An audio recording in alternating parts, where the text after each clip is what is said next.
concrete walls. There's a place for us where we could go, where we could be alone. Between city lights, we don't have to hide. I wanna go, do you wanna follow?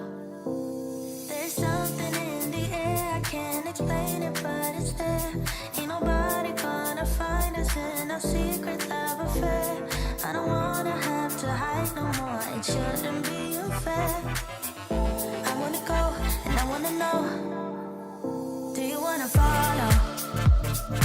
Baby, do you wanna follow? Come with me, do you wanna follow? Baby, can't you see that? I wanna go, and I wanna know, do you wanna follow? Baby, do you wanna follow? Come with me, do you wanna follow? Baby, can't you see that? I wanna go, and I wanna know, do you wanna follow? I can't understand why we can't hold hands, but they don't know what we have is real love. Aren't you sick and tired of having to hide? I know a place, do you wanna follow? There's something in the air, I can't explain it, but it's there. Ain't nobody gonna find us in our secret love affair. I don't wanna have to hide no more, it shouldn't be unfair. I wanna go, and I wanna know, do you wanna follow? Baby, do you wanna follow? Come with me, do you wanna follow? Baby, can't you see that? I wanna go, and I wanna know, do you wanna follow?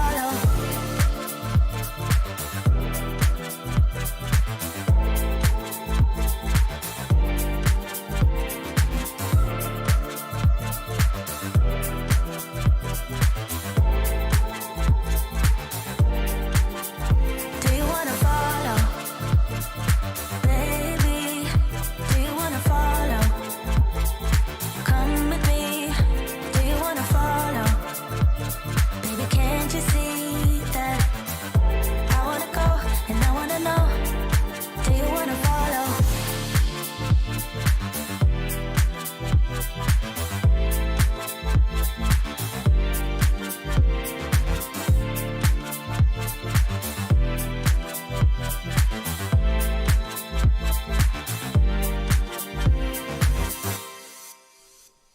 What's up, you guys? Welcome to Livestream.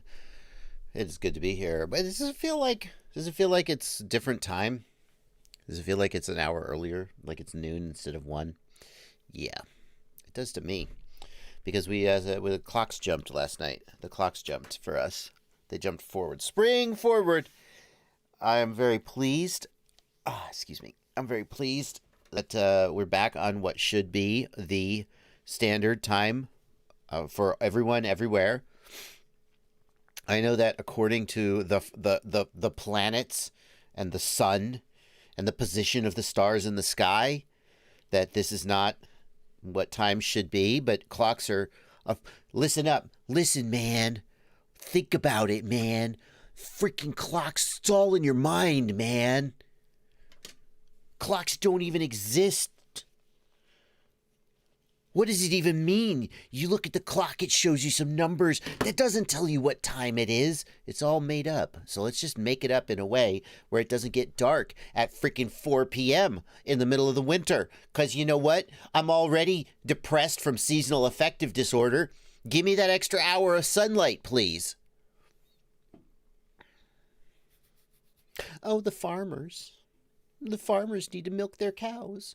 That's why we have to change the times. The cows don't know what time it is. Time is all in your mind. Time is not in a cow's mind. The cows don't care what the clock says.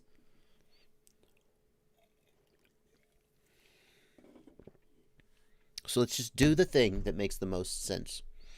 And let's just make it daylight saving time, summertime, all the time. Can we do that?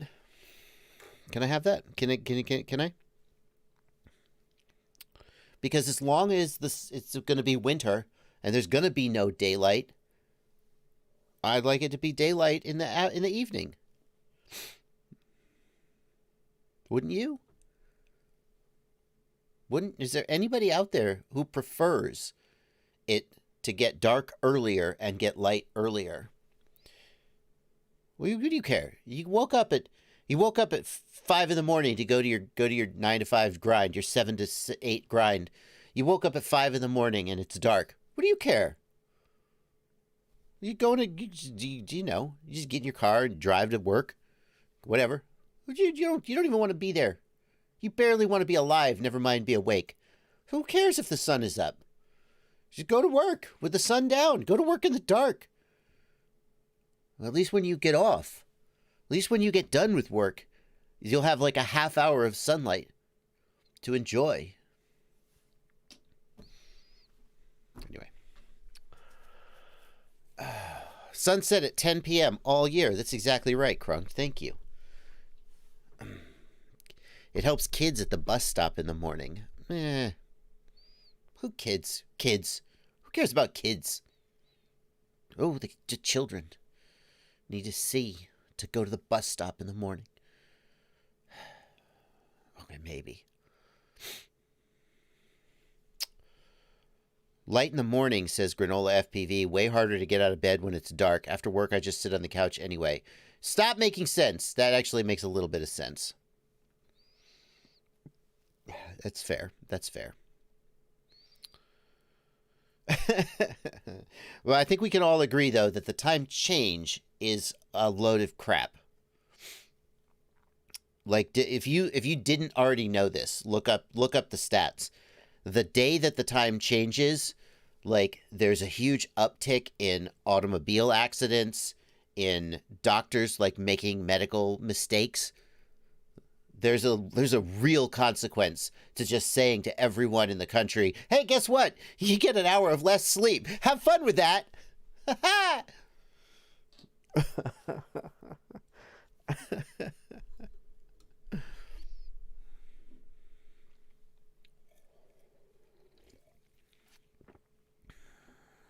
Welcome to Livestream, everybody.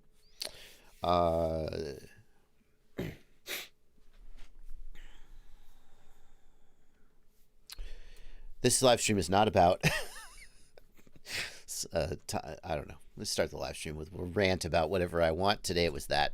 Because I went to bed last night and I was like, how did I stay up till 4 a.m.? And then I woke up and I was like, how did I sleep till 11? And then I was like, oh my God, my live stream is in an hour.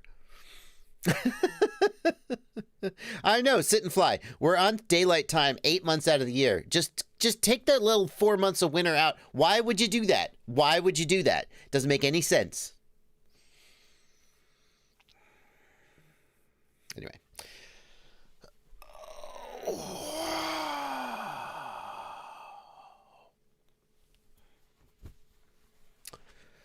Welcome to Livestream.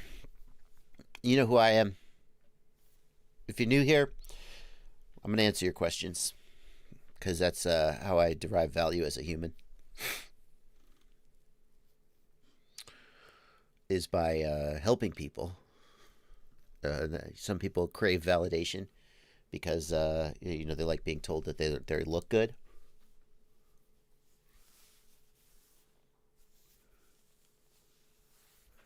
I think we can all agree that that's not my pastiche. I'm going to answer your questions. I'll be answering your questions here in the YouTube chat. Ooh, look at all them questions. What's wrong with planes? Great rant to start off the live stream. Thank you, Mike Bergman. What are your thoughts on the Caddx Baby Turtle V2? Oh, see, that's the kind of question I would answer if I was answering questions at this moment, but I'm doing the intro. I'll be answering your questions. Many of your questions will scroll by. I will miss them because there's just too many. If you want to make sure I get your question, one thing to do is to be a patron. Link in the video description to my Patreon page. For a couple bucks a month, you can join the Discord server over here. Look at these beautiful. Let's zoom in on them. Oh, excuse me. Sorry about that. Very rude. Very unprofessional. Look at these beautiful people in the Discord server. They're patrons. Yep. Oh no, no, no, no, no, no, no, no, no, no, no, no, no, no, no, no, no, no, no uploading during the live stream. Ooh, that was a close one. And the other thing you can do if you want to make sure I get your question is hit the $sign down here, leave a super chat, and I will get to your super chats. I'll start doing those in a little bit. But let's start the stream. What budget FPV build do you recommend right now? Asks Simon Witty? W-I-T. Simon. How could I say anything other than this, the beginner build bundle from Get FPV? This is the HD version with the Caddx Vista. There's an analog version as well. It's available on Get FPV, and the great thing about it is that there is an entire build series I made to walk you through all of the steps of building it, and I think it's a great way to learn. It's not the cheapest one out there, but it's good stuff from a good vendor, and that would be the one I would recommend. Ryzix, it's not letting me into the Patreon live stream page on Discord. Ryzix, if you cannot get into the patron sections of Discord, oh, sorry about that, guys. Ryzix, what you need to do is go in the Discord server to the Patrons Welcome channel and follow the instructions here. Okay, we're not gonna troubleshoot that anymore on the live stream, Ryzix, but just for you, there's that little tip. By the way, how's my audio today, guys? I've tweaked the settings on my compressor. We talked about this in the last live stream, maybe longer than we should have. I tweaked the settings on my compressor to try to get a good, consistent, loud volume without being able to hear every single little breath and background noise. How's the volume? I'm 100% sure that it's better at not amplifying the background noises and the breathing.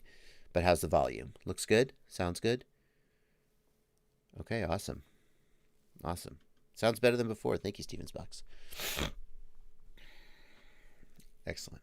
FPV Client wants to know, is 1950 kV on 6S too much for smooth freestyle? FPV Client 1900, 1950 kV on 6S is totally doable. I would have said once upon a time that was a little high, because if you do the math, you can convert kV based on the battery voltage. Like, check it out. Let me zoom in here. So if you think about it, a 6S out of a 4S, a 6 divided by 4 means that 6S is 1.5 times the voltage of 4S. So then to change kV, if you have a 1950 kV motor on 6S, if you divide by 1.5, that gives you the equivalent kV to produce the same RPM on 4S. No, I went the wrong way. I'm sorry. Sorry about that, guys. 2925 kV. Now, if I said to you, I'm going to run a 4S quad on 5-inch props with 2900 kV motors, you would probably say, are you kidding me? 3000 kV on a 4S battery, that's more like a 4-inch prop, right? You would say the RPM's too high, you're not going to get good results. So then how could this possibly work? I don't know the answer to that. But what I can tell you is, if you try to run 2900 kV motors on 4S with a 5-inch prop, you will not have a great time. You'll get excessive amp draw. But for some reason it works on 6S. I don't know why. It works though. You absolutely can run 6S, 1900 kV, 1950 kV. It just works. If you have a little too much amp draw at full throttle, you could use a motor output scale to knock it down a little bit and bring it under control. So I don't know why the difference. But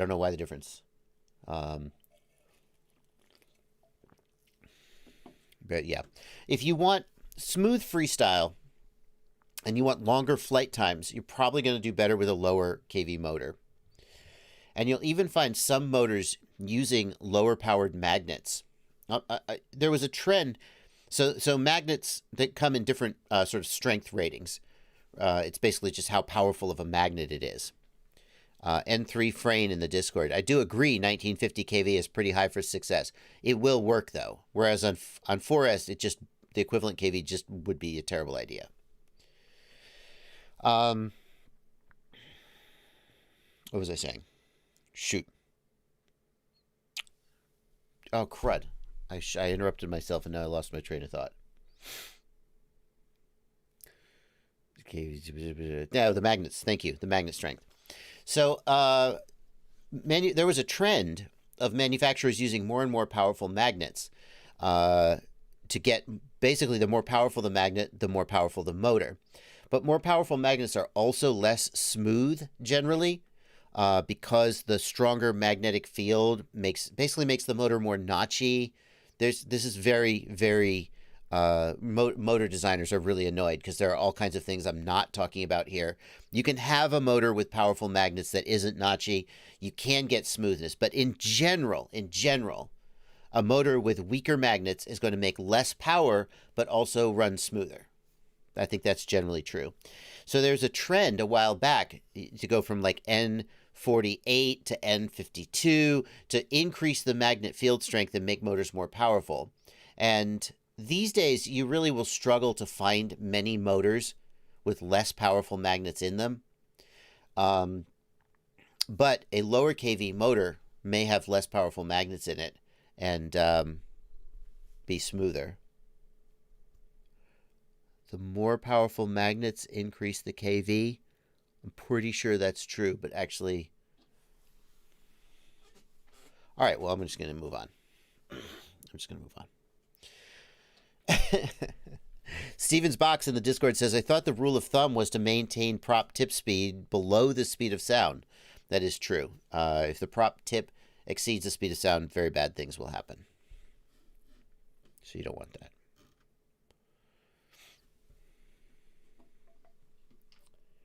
Weaker magnets increase kV. I thought I had that backwards. So they must be, so yeah. Is that right? Like I said, I'm not deep in the motor design world, and I sometimes get little details like that wrong. Weaker magnets increase the kV. More powerful magnets decrease the kV. So it must mean that you would use the weaker magnet, but you would have fewer winds on the stator to bring the kV down. Okay. But forget what I was going to suggest that lower kV motors would be smoother because they'd have weaker magnets. That's not true. Anyway. Lower kV motors certainly will give you a longer flight time though, because you're going to have less RPM at the prop. So stronger magnets do increase the torque. That is true. If stronger magnets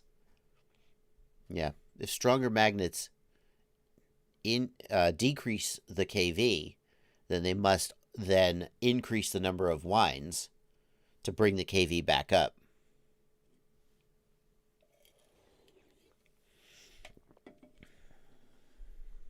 Anyway, all right. Well, I'm going to stop talking about things that I don't actually know enough about I won't stop making myself look dumb.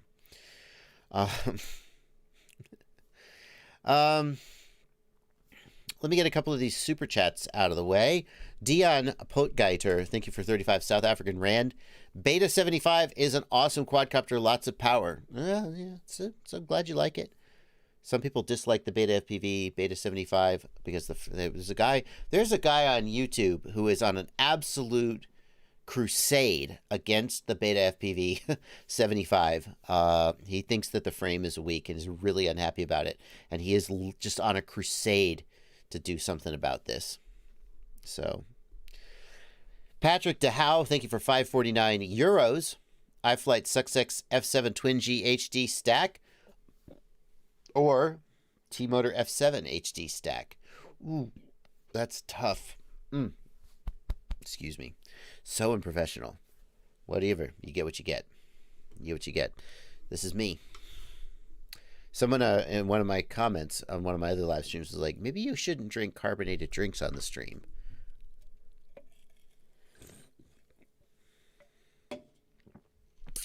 That might be what I would do if I was a professional.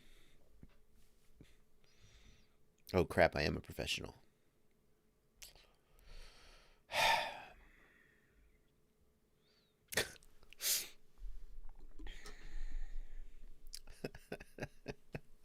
iFlight Success F7 Twin G or T-Motor F7 HD. Those are both very good. Those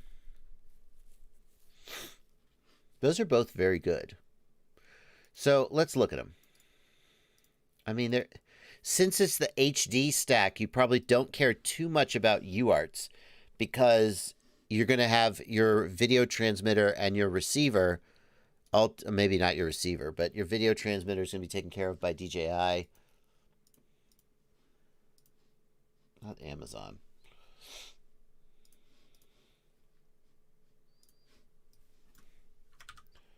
Let's look at them. So certainly one selling point of the iFlight is that it's got the dual gyros, which can produce more cleaner gyro information. Sometimes one of the gyros fails though, and then you have worse gyro information. This is the flight controller only for $50. T-Motor F7. This is not the F7 HD.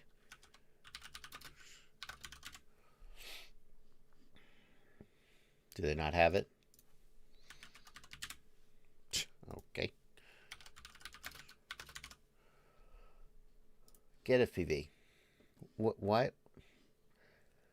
Get FPV is a little more selective in what they carry, I guess. I don't know why you wouldn't have this. Anyway. I tried Get FPV. I tried. Let's see. How about the layout of the board? What do we think about the layout? I've always liked the layout of iFlight boards because they're just very versatile. They're very open-ended. Just here's all your UARTs, here's your motor outputs, right? Very versatile. A little less versatility here in the T-Motor. Is this a 20 millimeter? No. This isn't a 20 millimeter, is it? It's a 30 millimeter. We got SDA SCL here. If you wanted to do a compass, the iFlight does not appear to have SDA SCL. That would be a differentiator for some people.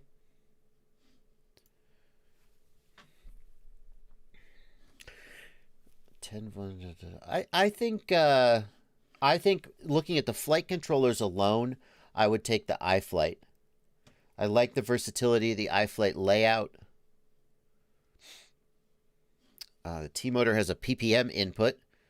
So if you have a PPM receiver, because it's 2016, then that would be the one you should get. I don't know why you would have that on a modern flight controller, but okay. Call that a mark. Could we take that as a mark against it, perhaps? That's not really fair. It doesn't really matter, but that is a little weird.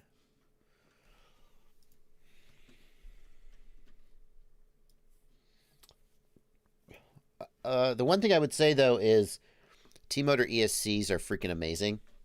The T-Motor F55 ESC is one of the best out there, so you might pick the T-Motor. I mean, the layout of the board probably doesn't matter much because when you're using it, when you're doing a DJI build, you basically plug the DJI Air Unit in, and then look, oh, you're done. And maybe you solder up a receiver, maybe a GPS. It doesn't matter as much when you're doing DJI because the capabilities of the flight controller matter a little bit less. So you could go with either. I would take the iFlight flight controller for one of my builds personally.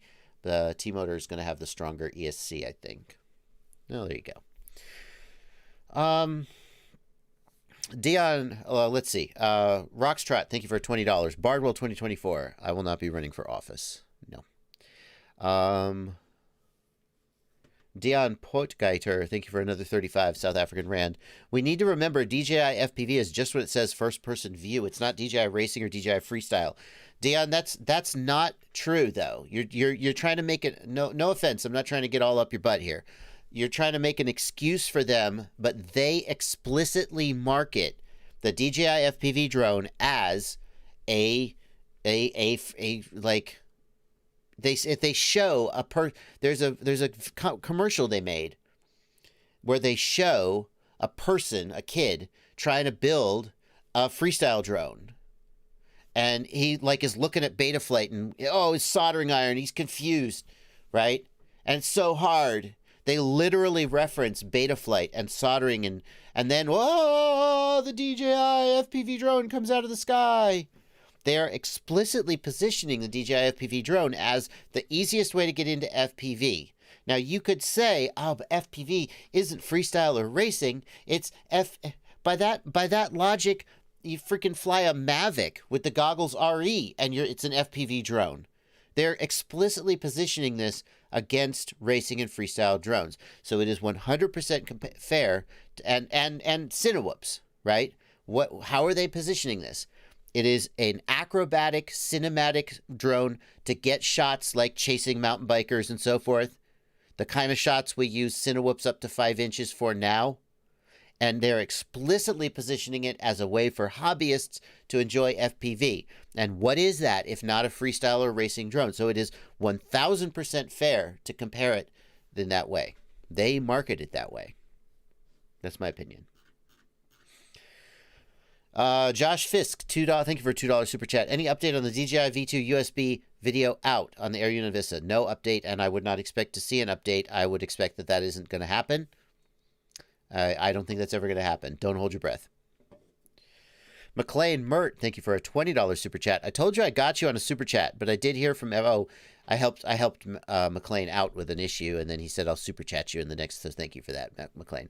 I did hear from Evan Turner. He's going to help me out with my tune. Yeah, he wanted a tune for a tiny trainer.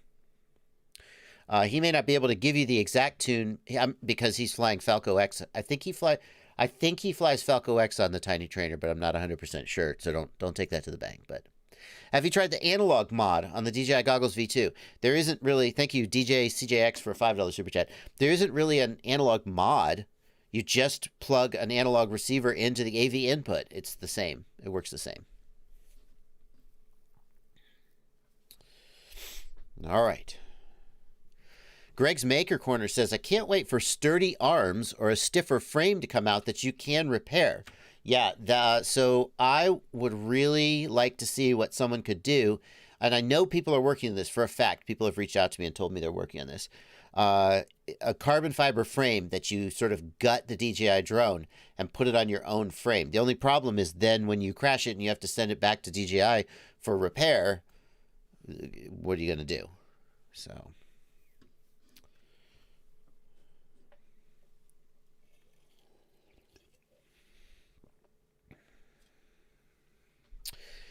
N3 Frame in the Discord wants to know, are you going to review the Insta360 Go 2?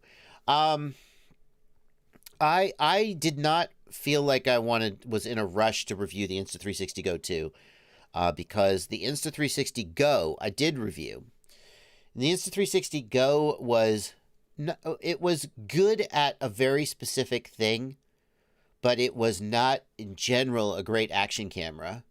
If you needed the lightest possible camera capable of HD recording with stabilization, and you wanted to put it on like a tiny whoop or something, then the Insta360 Go could get the job done. It was an interesting niche product.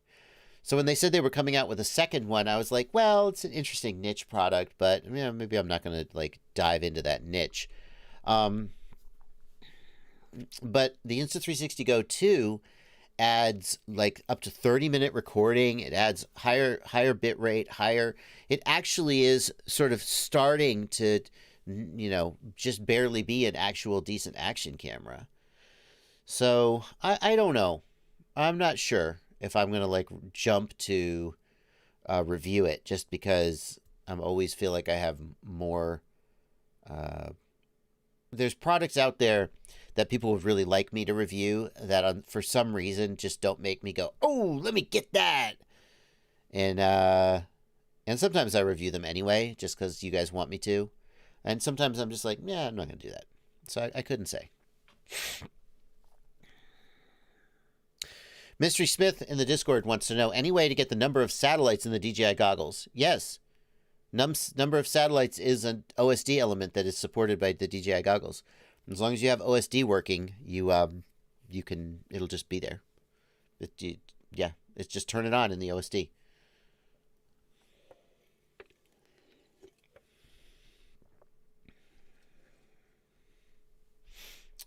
Doghouse FPV wants to know, what is the best style and shape for a solder pad?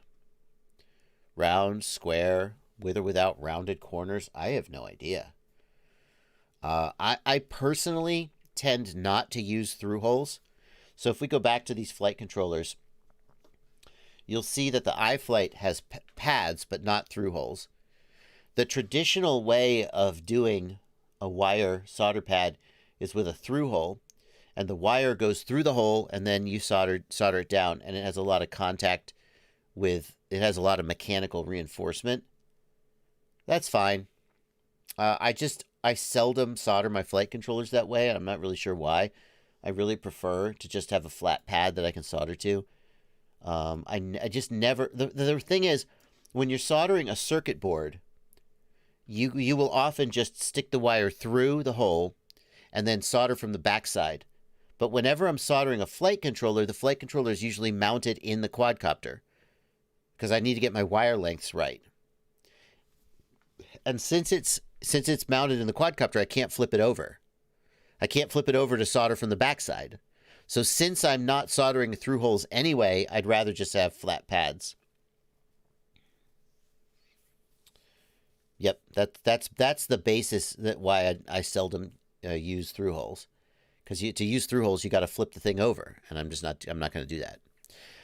You'll notice that iFlight has, you see these tiny little dots here?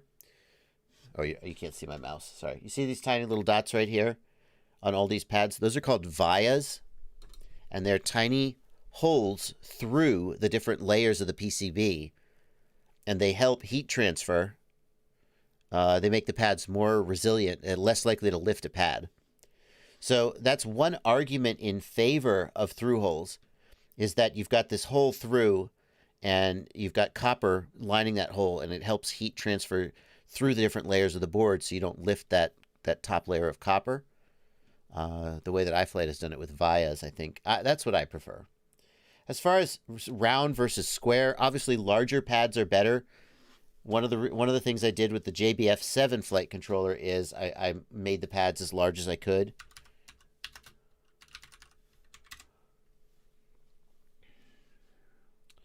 So I specifically requested, when we did the layout, that the pads be as large as possible to make it, the larger the pad, the less likely you are to lift the pad by overheating it. Hang on, you can't see that. So here's the pads on the JB F7.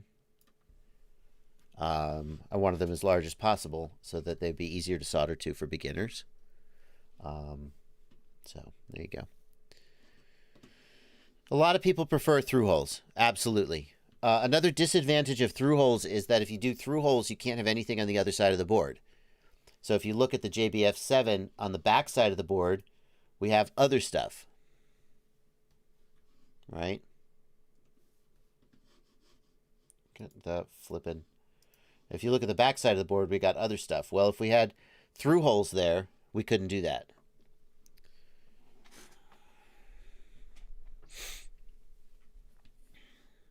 $661FPV says you don't have to solder from the other side of the hole. That's true. In my experience, I'm obviously, with the right equipment and the right technique, you can do anything. What I find happens when you're working with a through hole is, if you insert the wire from the top, when you insert it all the way in, the insulation tends to kind of get in the way of your ability to heat the copper pad and flow solder. So I find the easiest way to do a through hole is to insert it fully on one side, flip it over, and now you have a naked wire sticking up, and you have plenty of access to the metal wire and the pad. If you want to solder through hole from the top, then you need a much bigger pad so that the copper extends out and you can contact the copper with your soldering iron tip. There are people saying, well, why don't you just strip the insulation back further? Well, because I know tin the hole first. Yeah, so that's the way I do it. 661 FPV, you're 100% right. The way that I do it, if I'm gonna do through hole, like oftentimes when I solder a receiver, I will use the through hole when I solder the wires to the receiver because it's just sitting on the bench. So why not? The way I'll do it is I'll tin the hole, then I'll tin the wire, then I will flow the solder on the hole and just stick the wire down through while the solder is wet. And that is not how you would do it if you were like all the NASA certified soldering engineers working on nuclear reactors and satellites will tell me that's the wrong way to do it, and they're right, but that's how I do it. Anything wrong with just using a hole as a pad and soldering on top? Nah, I don't think so.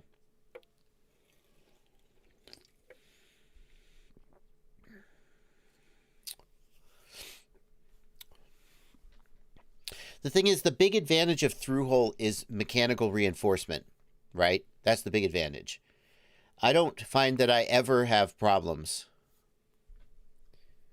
I don't find that I ever have problems with mechanical, like my solder joints are not ripping off. However, I do find that when I try to solder a through hole, what happens is like the worst for this is the Kakute. By the way, the Holybro Kakute flight controller, great flight controller. Let me see if I can find an example of this. Maybe it was the F4. Yeah. Here. Nope, it's still true for the Kakute F7. It's the worst for this. I'm sorry for picking on you here, Holy Bro.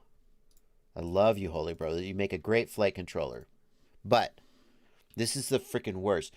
There is so little copper on these pads that as soon as you insert a wire, like you can't get your damn soldering iron tip to touch the copper to heat it so the joint flows.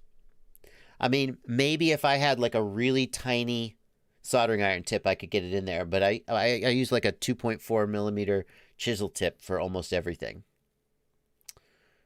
And there's so little copper on these through holes that you just cannot get it to freaking flow. And I get it done, but I don't like it. So I would rather, in this case, just have solid pads that I can at least get my dang soldering iron tip onto. Sorry, I'm getting emotional. Anyway.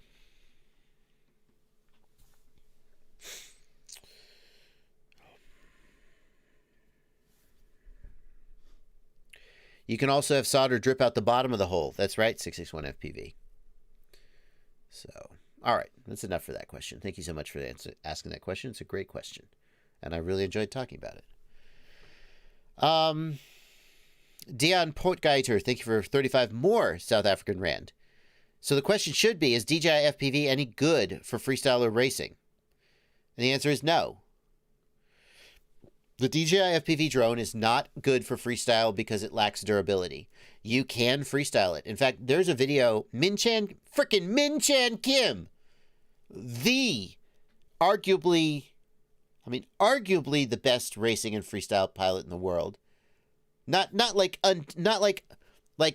he certainly is a contender for that title, right? I think everyone can agree. No, so-and-so's better. Yeah, but I mean, it's a close race.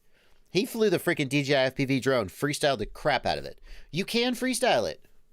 It's not good for that because the minute you crash it even slightly, it just destroys itself. It's not good for that. Is it good for racing? No. It's 800 grams. And the second you tap a gate, you're done for the day. No, it's not good for that. Doesn't mean it's not good for anything. Here's who it's good for. I mean, I'm gonna make, like, I watched this interview on Paul Nurkola's podcast, The Good Flight. Paul Nurkola has a podcast, him and his co-host. I apologize to his co-host. I'm blanking on your name, sir. I apologize. Very rude of me. But they had a guy from DJI on talking about the DJI FPV drone. And, like, on some level, I was like, this is all just marketing. Like, oh, I would love to do an interview about this drone. I will talk about it completely objectively. I work for DJI, so clearly you can trust me. Like, obviously it was just marketing, but you know, you listen to the marketing and you say, well, is this true? Just because something is marketing doesn't mean it's not true. And I thought, who is this for? How many people, and they're not here today, so we may not even know they exist. How many people want to get into FPV, try, and fail? They wash out. They buy a quad, can't get it flying. They buy a quad, they buy a ready to fly. First time they crash it, it breaks because the quality of the stuff in this hobby is not very good a lot of the time. It breaks, and they're like, what the oh, then they buy another one. I'm not making these stories up. These people are in my inbox every day. Not every day, but they buy another quad, crash it, it breaks. They're like, what's going on? And then eventually they're like, well, I bought 4 quads in 3 months. They're all crappy. And now this hobby's not for me. How many people wash out of FPV? And I know what you guys are. I know you're out there. Hey, if you can't cut it, you don't deserve to be here. I had to learn to solder. I had to learn to fly. I had to buy hundreds of dollars of replacement motors. I had to suffer through analog video. I had to tear apart my Wii nunchucks and rip the accelerometer out of my nunchucks, and I coded Arduino just to get a quadcopter in the air that could barely hover. You don't deserve to be here if you can't hack it. There's people out there who simply aren't in FPV, and they're happy to spend $1,300 on the DJI drone and put the goggles on their face and fly around in sport mode and feel like frickin' Superman. They don't care about doing Matty flips or racing. And if they crash, they're okay spending $275 for DJI refresh to send them another one. And those people, that's who this product is for, in my humble opinion. And they're out there, and they're buying the shit out of this drone. And they're crashing it, and it's breaking, and they're posting it on Facebook. Posting all these pictures of these broken drones. And some of them are going to go, oh, you know what? I think I'm going to get an actual freestyle drone, and they're going to try to get over the hump. They're going to go through the frickin' meat grinder, and maybe they'll come out the other side as like a real FPV pilot. So no, Dion Potgeiter, the DJI FPV drone is not good for freestyle or racing, but it is for someone. It is for someone.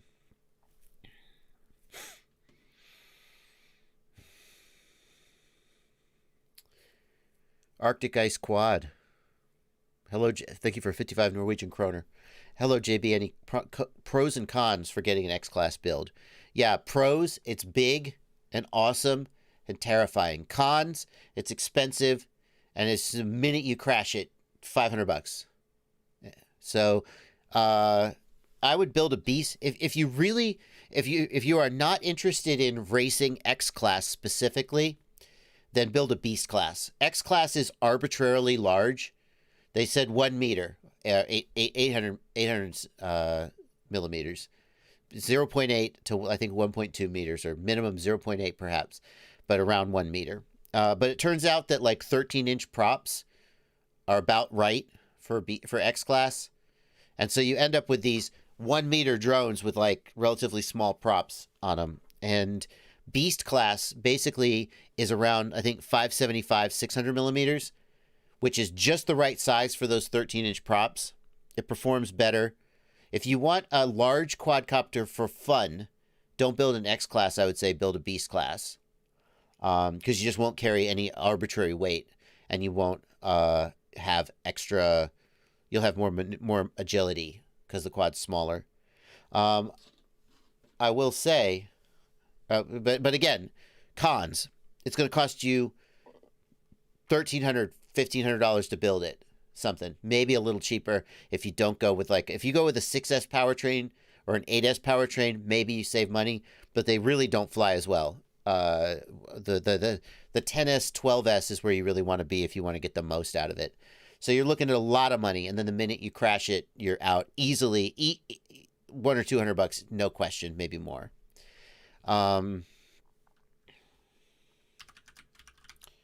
Catalyst Machine Works. Is this public yet? I think it's public because they posted about it on their website, on their YouTube. Hang on, I'm going to show you something.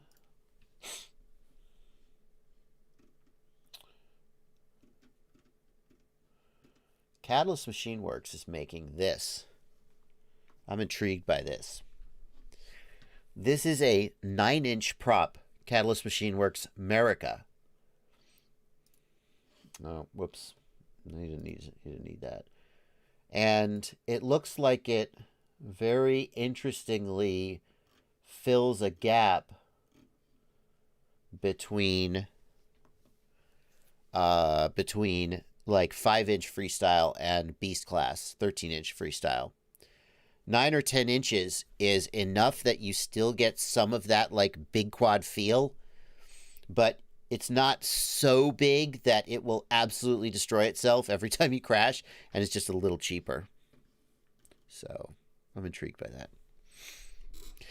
GV Pilot asks, is Beast Class just something smaller than X Class, or is there actual Beast Class spec? No, GV Pilot, I don't think there's any official Beast Class spec. I think that Beast Class, was Beast Class made up by Catalyst? I think Catalyst just made that term up. Basically, Catalyst looked at X Class and said, this is great, but there's no reason to have a 1 meter wheelbase. So they basically took an X Class defined the 1 meter wheelbase because their goal was to have a racing spec that would be enjoyable for spectators to watch line of sight. And in order to fly line of sight, you need large quads so people can see them. That was the argument. Catalyst Machine Works was like, these quads are awesome, but the 1 meter wheelbase is arbitrary and is holding back their performance. So Beast Class is what happens when you cut an X Class quad down to the minimum possible wheelbase for the 13-inch props.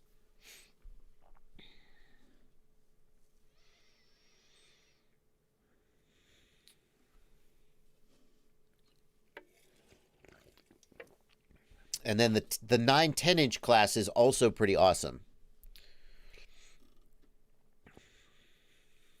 It's really cool to have these options, I got to say. John Graham, thank you, VTFPV. Paul Nurk and John Graham, the Good Flight podcast. It's a very good podcast, I have to say. It's a very good podcast.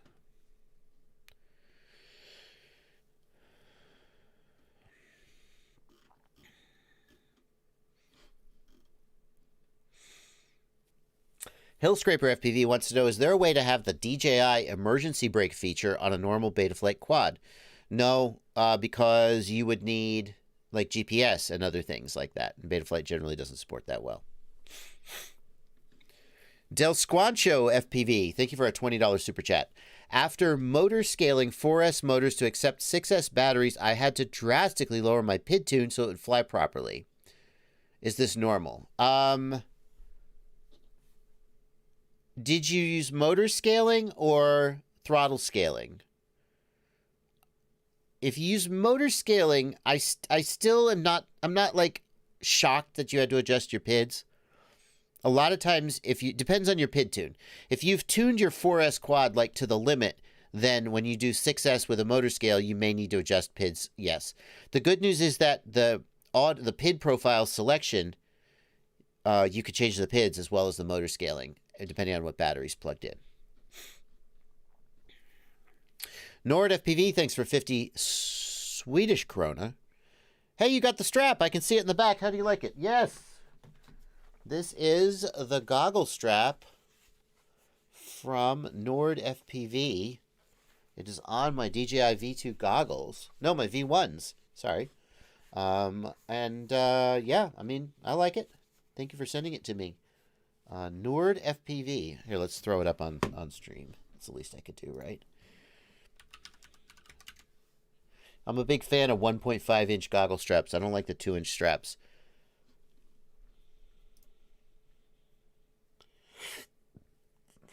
Let's see. All products. Where are we going to find it? Let's just search for strap. There we go. Nord FPV goggle strap. Thank you for sending it to me. Yep, easy to install. It has a battery band, but I'm not using it because I typically have the battery in my pocket. The key thing about any aftermarket battery strap like this, or goggle strap, is these snaps.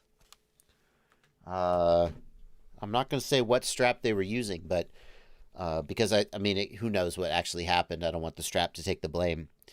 But someone I know was flying with an aftermarket goggle strap, and the snap popped off. The goggles fell off their face, and of course they crashed their quad. So yeah, that's a failure mode you just don't want.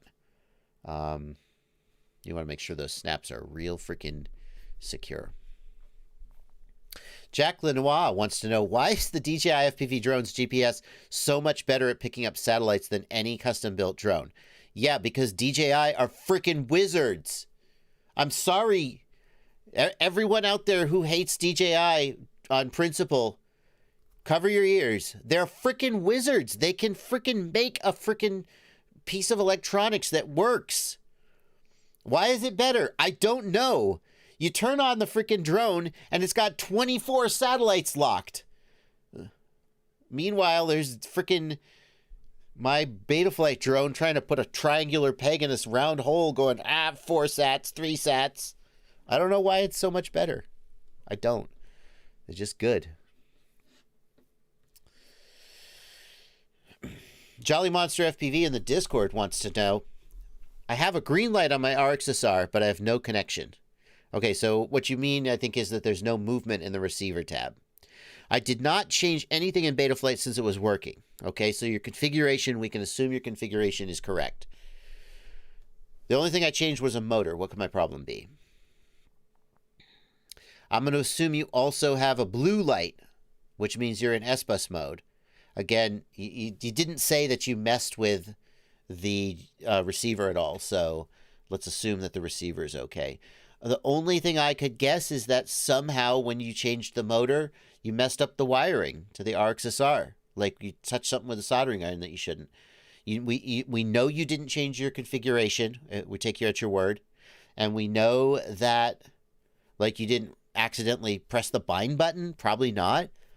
You have a green light. It's bound. So presumably it must be a wiring problem.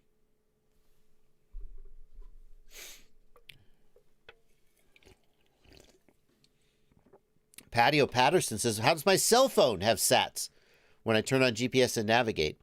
Your cell phone gets location data from many different sources, not just satellites. Your cell phone can get approximate location by triangulating off the cell network, the cell towers themselves. So when your cell phone doesn't have GPS location, it has other sources of location data. Eirik Toft wants to know how to use the iFlight Crystal and the stubbies on the V2 goggle. This is not the iFlight Crystal. This is not the V2 goggle. I'm just holding this up as an example. Preliminary testing suggests that best results are to have the patch on the top right and the bottom left. If you're looking from the pilot's perspective. If you're looking straight on, it's the top left and the bottom right. These two. This is where your patches should be. Now, don't take that to the bank. More testing needs to be done. But I've seen at least one person say that they got much better results on the V2 goggles with the patch right here and the Omnis right there. Take it for what it's worth. Yes, VTFPV, the PPM to S-Bus blue light. That's what I'm talking about.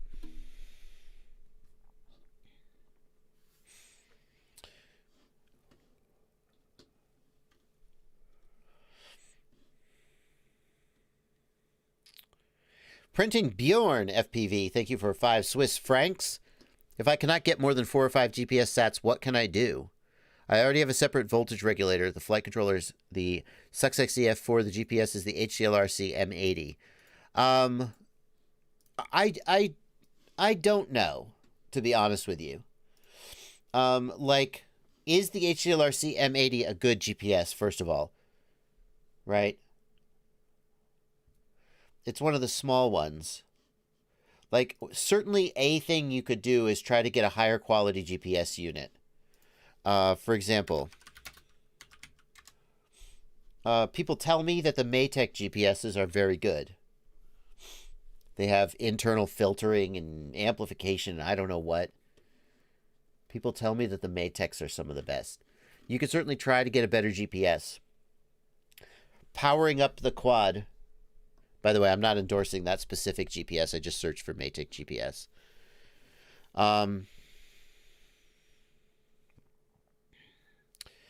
You can, if you've got it set up on a separate voltage regulator, you could try to power the GPS up before the quad powers up, or you could put your VTX on a real pit.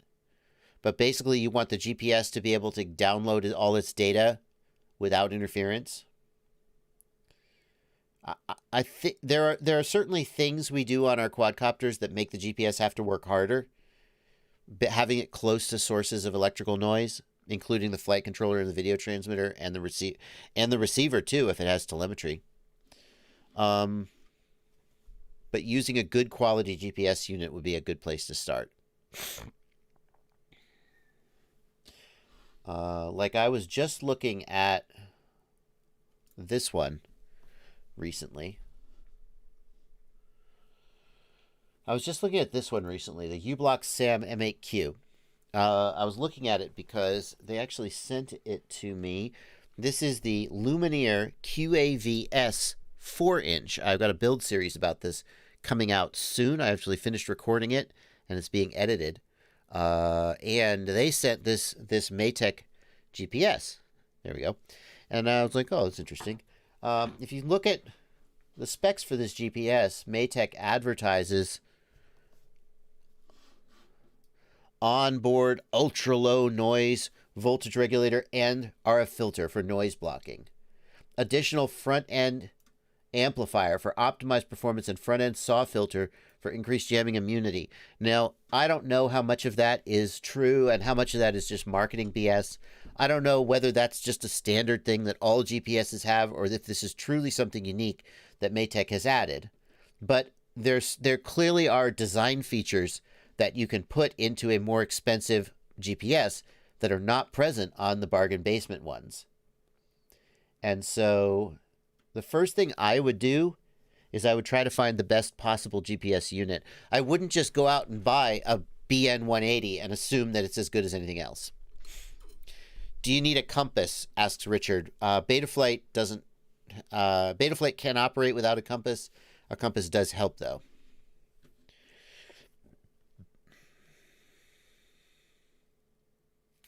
Sir Clean FPV says, did BetaFPV ever have good customer service? You often say they're great, but they're overpriced, their products come in damaged, and they won't return it. Did I ever say BetaFPV had good customer service? Maybe I'm misinterpreting your question. I don't think I ever said BetaFPV had good customer service. Certainly not.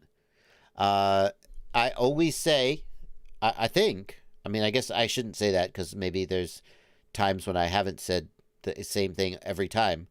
BetaFPV, some of their products I endorse. Well, not like I don't endorse them, but I recommend them.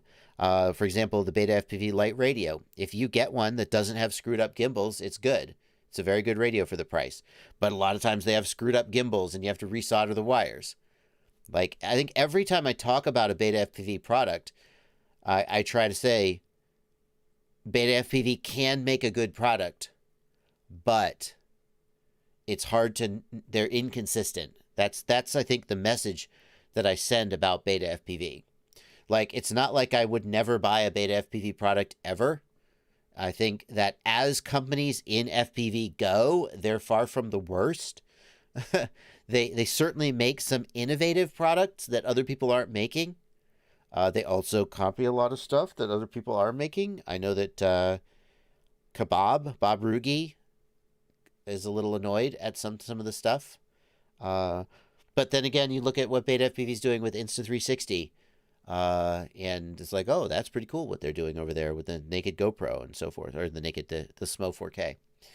So as far as customer service goes, customer service for all of these Chinese companies assume it's going to be crap. It's not always crap, but if you assume it's going to be crap, then you'll be pleasantly surprised when it's not. If you want guaranteed good customer service, you have to buy from a local store that you know is going to support you. You have to. You buy a BetaFPV quadcopter from Race Day Quads or GetFPV or Pyrodrone or any of these, local vendors that are going to stand behind their product. Then if it craps out on you, you take it back to them and you go, hey, take care of me. And either they'll go back to the vendor, hopefully, and go to bat for you, or they'll take it back. It's not always the case. There are some companies that say, we want you to send all customer inquiries back through us. I think that Emax is one of these. If you have an Emax quadcopter and you go to Race Day Quads and you say, hey, I have a problem, they'll send you to Emax. Because that's just what they're like. Emax tells us not to get in the middle. iFlight has pretty good customer service. They're a Chinese company, but they have pretty good customer service. They've gone above and beyond. But you say, oh, BetaFPV, I got a quadcopter and it was broken. I mean, that just happens sometimes. I'm sorry. That's the state of things in this hobby. And then I went back and the customer service wouldn't take care of me. That happens sometimes. My point is, if you refused to buy from any company with a spotty history of quality control and bad customer service, you would eliminate like 75% of the companies that make the products that you use. So you just have to accept that that is a thing that is going to bite you sometimes and be aware of the risk that you're taking. And if you're not okay with that, you got to buy, you're not going to be able to use some stuff, or you're going to only be able to shop from certain vendors. And that's just, yeah. But I don't think I ever said, oh, BetaFPV, because BetaFPV is so good. Oh, yeah. Oh, 100%. Like T-Motor. T-Motor flight controllers and ESCs, so good. So good. No hesitation. You're basically not going to get a DOA T-Motor ESC. Like 1 in 1,000, 1 in 10,000, somewhere out there. But basically, no. So good. BetaFPV? Not so much.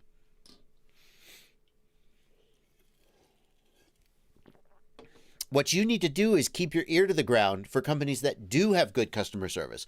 And I try to tell you about those too. But so many people out there are willing to buy cheap crap and take the chance that it works out for them and are happy that it does. Like my willingness to tolerate bad customer service and inconsistent quality has gone up over the years, as I have seen that a lot of people are happy with that situation and feel like they get a good deal. People buy a Mobula 6, Happy Model, Mobula 6, another company. They make, Mobula 6 is a great little tiny whoop. Very inconsistent, sometimes you just crash and then it doesn't power up again for no reason. And yet, people really freaking love that thing. And I go, well, what am I going to do? Blacklist them just because So it's tough to balance that, because some people are like, why would I ever buy this? It has terrible quality. I don't want this. I don't know. You got to know which one of those you're going to be. All right. But that's my tip for you. Don't buy direct. Don't buy direct from BetaFPV. Buy from GetFPV. I mean, in the USA, obviously. Buy from GetFPV, Pyrodrone, Race Day Quads. Buy from a store that you know is going to have your back. And then when the store when you pay 15% more buying it from a USA-based store, but you could save 15% buying it from Banggood, don't freaking complain when it dies on you right out of the box and the store replaces it for you. And you don't have to argue with the customer support. That's what you're paying for. Okay. Sir Clean FPV says, Happy Model has great customer service. Glad you've had a good experience with it. Anyway. Sir Clean FPV says, you said they're better than Happy Model. I feel like BetaFPV's hardware quality edges out Happy Model. I could be wrong about that. I'm not sure that I ever talked about their customer support. I could be misremembering. I don't think so. Anyway. Good conversation. Sean Hibbler, thanks for a $5 super chat. I noticed you placed the DJI goggles over your glasses during the DJI FPV drone review. How well do the goggles work over glasses? They work fine. That's what I do all the time. As long as your glasses will fit inside the foam. I would prefer to have lenses in them, but I have not enough to actually go buy them. Stevens Box wants to know, thank you for $5 super chat, how serious is the chip shortage? I ordered an extra Caddx Vista Pro T-motors and stack. Should we stock up? Stevens Box, I don't want to stoke fear to drive sales. I feel like that would be irresponsible. To say, oh yeah, the chip shortage is, you guys need to go out and buy Caddx Vistas immediately, and while you're at it, use my affiliate code. I feel like that would be irresponsible. The chip shortage is real. You can hear people talking about that in every domain. It's not just FPV. The chip shortage is real. We see video cards being hard to buy, graphics cards. It's worldwide. So I think, and there's an email that somebody got from a Caddx customer service representative saying that there would be a drought of Caddx, like Vistas and stuff, for a couple months once they sold out. So I feel like there is evidence that that's coming. And personally, I bought a couple more Vistas just so I have some in the box. If I have a project I need to work on, I won't be without them. Here's what I would say. If you think you're going to need Vistas in the next couple months and you have the money to spend, maybe it would be better to buy them now rather than assume they're going to be available 1 or 2 months from now and not be able to get them. But I don't feel like I have enough concrete evidence of a shortage coming to say you should absolutely like hoard them. That's I feel like the most responsible thing to do. Greg's Maker Corner, thanks for a $5 super chat. Thanks for all the great content, JB. Dion Poitgater, another 35 South African Rand. There is an emergency brake on the normal quad. It's called pitchback. Some people use auto level as kind of like an emergency brake. Andrew Nelson, thanks for a $5 super chat. Why is it such a hurdle for the FPV community to do return to home, hover, etc.? Is it an insurmountable software challenge? Yeah, Andrew Nelson, INAV does it. INAV does it just fine. It's not a hurdle. RGPilot does it just fine. I think you're just looking at Betaflight. Betaflight is focused on racing and freestyle, and GPS assisted mode isn't their focus. FP Drew, thanks for a $5 super chat. Good luck today, bud. You got this. I think you're talking about the Velocidrone Combat. We're going to be playing Velocidrone Combat at about 3 p.m. after the end of the live stream. We'll be streaming that. Ghost Branch will also be streaming that. It's going to be fun. Mike Curran, thanks for a $5 super chat. Holy cow, we have so many super chats. I always try and take questions from the Discord and the regular chat, but we have so many super chats coming in, so I apologize that I'm just doing a ton of super chats. But hey, you got to do what you got to do. Drone Acharya, thank you for a $2 super chat. Will DJI update firmware on V2? Anything you know? Yeah, there's going to be firmware updates. I don't know what the firmware updates will contain, but surely there will be updates. I think I'm misunderstanding your question a little bit. Dmitry Kalinin, thank you for 449 rubles.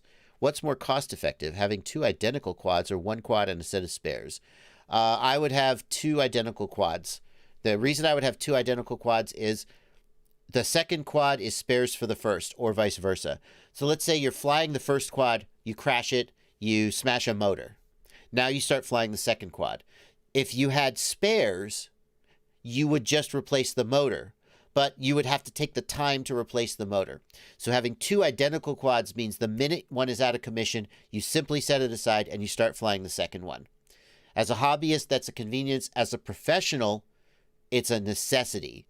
If you're a professional, Do not take spares to the job, because if you are sitting there soldering up a motor while the director is waiting for you to get the shot, you are fired. You have let everyone down, including yourself. As a professional, show up at the shoot with 3 or 4 quads. Maybe not 3 or 4, maybe 2, but certainly at least 2. And the minute one of them is down for any reason, set it aside, move to the second one, and you're ready to go. But they are also spares for each other. So let's say I show up and I've got 2 quads and I crash one and break the motor, and I crash the second one and I break the motor. Hey, just pick one. Take a motor off one, put it on the second. The second one is spares for the first. MB, thanks for Ariel Cone Vrintz says, I have 4 Cinewhoops and 2 5-inch quads when I go for a job. Absolutely. Yep. Even as a hobbyist, I mean, for a hobbyist, having 2 identical quads may not be necessary. You might have a 4-inch and a 5-inch. If you break your 5-inch, you fly your 4-inch, right? But I would always rather have 2 quads rather than spares, because if I have 2 quads, I also have spares, but I can just switch to the second quad without hesitation. And then I can fix it back home instead of having to fix it in the field, which is always annoying.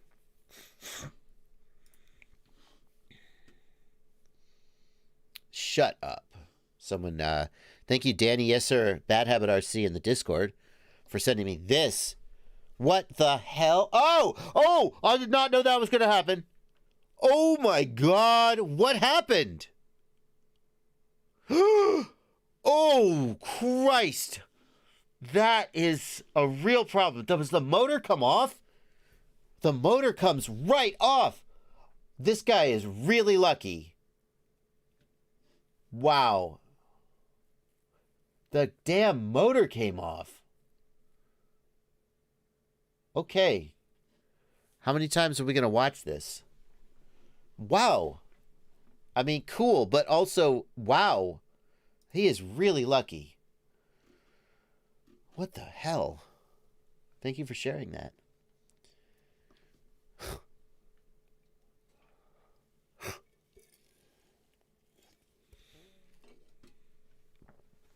Oh, that's really something. MB, thanks for a $5 super chat.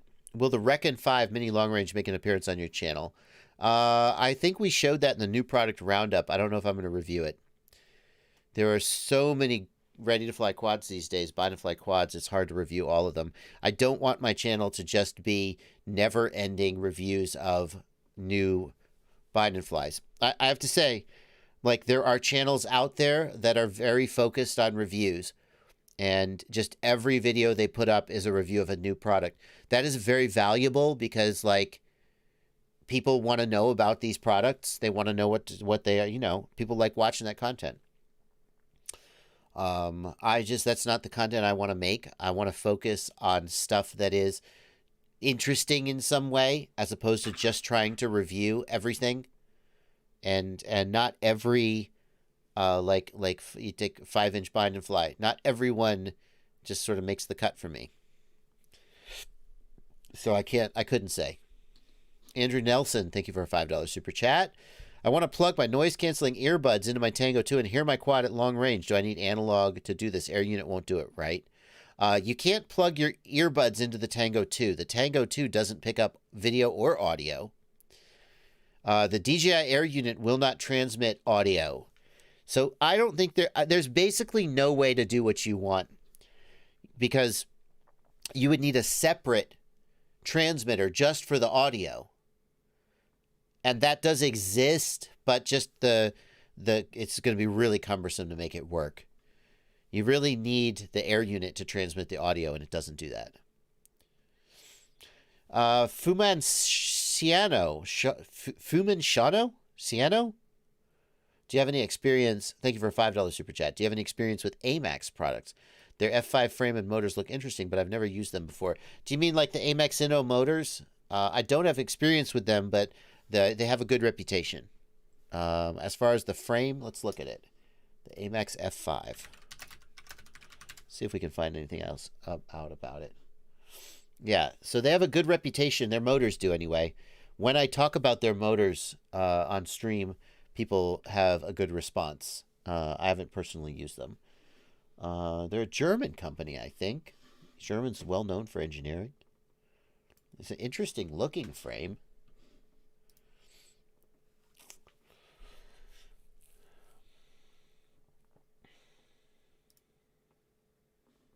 I don't like this. I don't like this at all. That's gonna break. What are you doing? What are you doing? What's going on there? How is that even attached? So my battery leads are going to come out the bottom of the quadcopter, and my XT60 is going to be on the bottom of the quadcopter.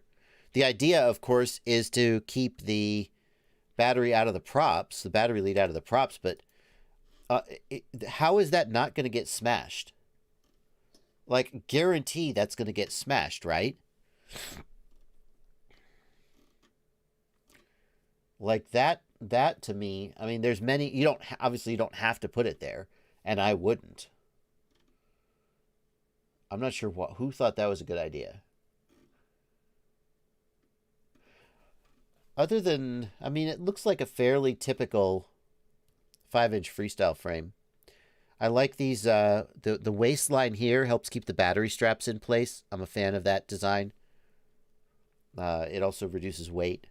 It looks like it looks like it's fairly well designed. Like, I don't see any major gotchas in the design of the frame. It looks like they put some thought into weight reduction. They radius the curves and stuff. The arms are tapered. It looks like the arms have a slight taper. I'm a fan of that. 6mm arms, very thick and heavy. 2.5mm plates. How much is it? $60? Like, seems like an okay frame. I don't know what they're freaking thinking with this XT60 though.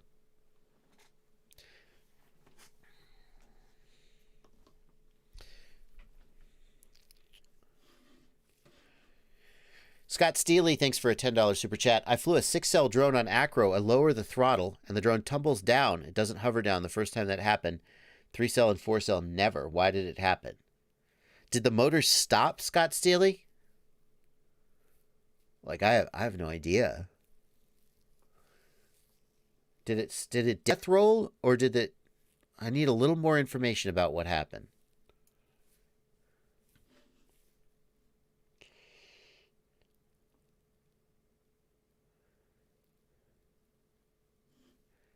Steven's box. The DJI Air Unit records audio locally. I don't think it transmits audio to the DVR, though. The Vista does not have a microphone. You are correct.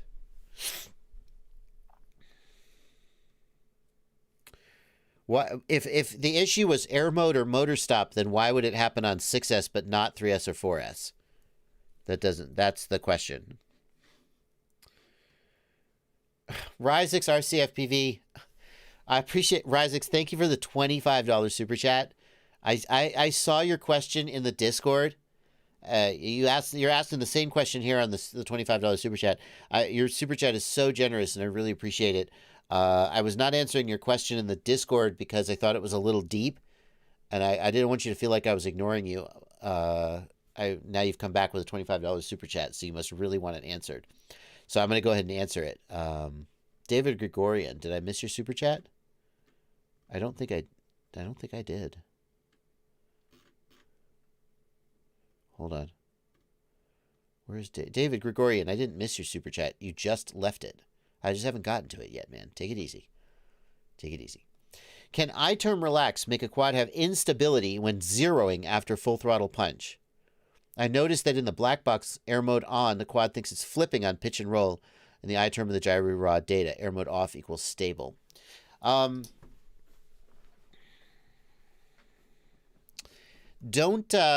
Don't let the motion of the 3D quad in Black Box Explorer, that's not accurate. It's trying to guess the quad's orientation based on the gyro, but it often gets it wrong.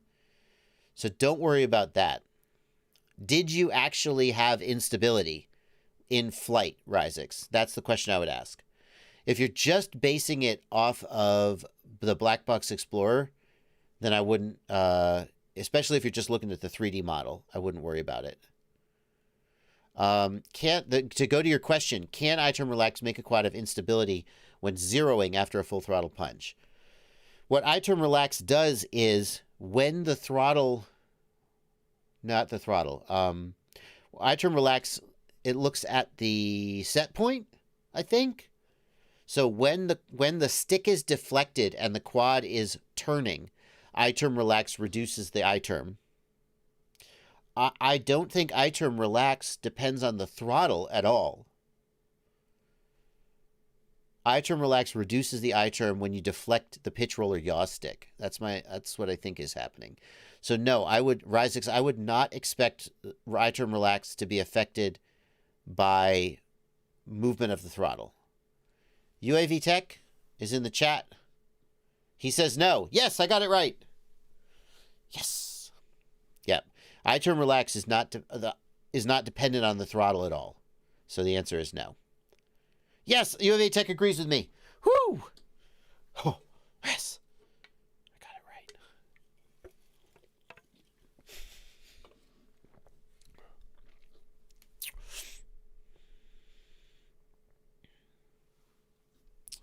Thank you, Batpig FPV, for 20 Swedish kroner. Great stream. All the love. Coelho FPV, thanks for a $10 super chat. Keep up the good work.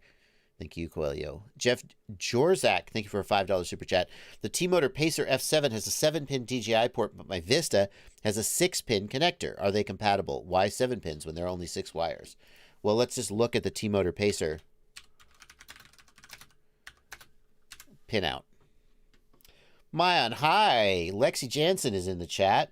She is, I believe, going to be playing Velocidrone Combat with us after the live stream at 3. Ghost Branch is going to be streaming that from his end.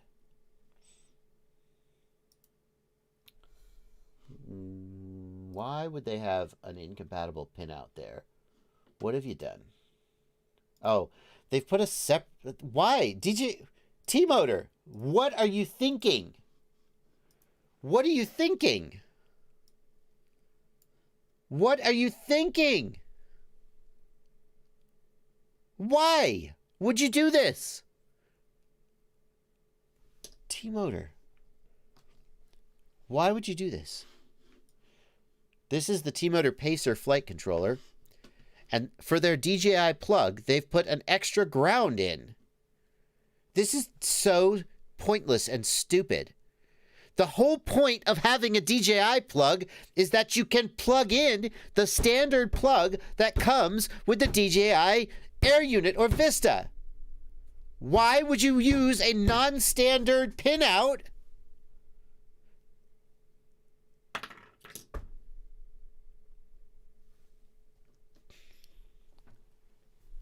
Why? That's you don't need an extra ground there. It looks like what they did is they wanted... I don't know what they did. I don't know. They wanted one ground wire for every one of the UARTs, I guess. You don't need that. And you've broken compatibility with every DJI Air Unit comes with a plug. And the smart thing to do is to put that plug on your flight controller so the customer doesn't have to solder or do any fiddling about. They just plug it in. Buzzkill says, is that a typo? I don't know, but a person in the chat just bought a super chat to say that the DJI plug on their Pacer flight controller has an extra pin.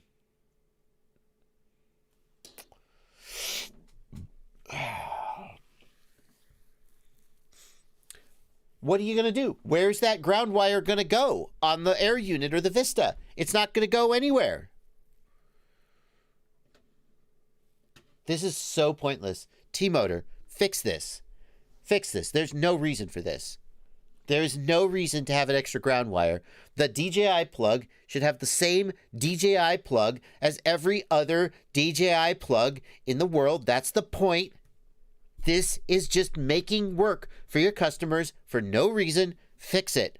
Get rid of the ground, the extra ground. There's no reason for it. There's no reason for it. All right, anyway.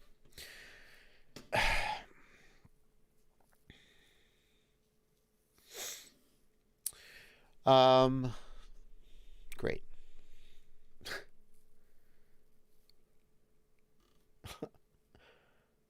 It's not for shielding. So first of all, Mopple Matt, it's not for shielding of the signal because this is not twisted pair. And second of all, it's not freaking inverted signaling. And third of all, it doesn't matter. The whole point of the plug, you would need an extra ground on the other end, and there isn't one. The whole point of the DJI plug is that it's compatible with the plug that DJI gives you. If you needed it, thank you, 507RC. If there was important to have an extra ground there, DJI would have put an extra ground in the plug, and they didn't, so you don't need one. Okay. It won't, no, it will not plug in anyway, because the RX5 is not going to be in the right position. Anyway. David Gregorian, thank you for £2. Caddx Orca or Runcam Orange. Is it even worth it? Refurbished GoPro is the answer. If you absolutely have to pick between the Caddx Orca or the Runcam Orange, I would take the Runcam Orange. Mike Curran, thanks for a $5 super chat. Radio Master TX16S keeps telling me RF signal critical even when extremely close. Can't figure out why. It's never fail-safe even when far away. Yeah, that's tough. If it happens with more than one receiver, then I would think there's a problem with your radio. I don't know what the problem might be. You might need to replace the radio board. I would be concerned about it, even if you've never fail-saved. Try with more than one quad. And if you get the problem with all of them, I would consider replacing the radio board. I probably would not just ignore it. Mopple Matt.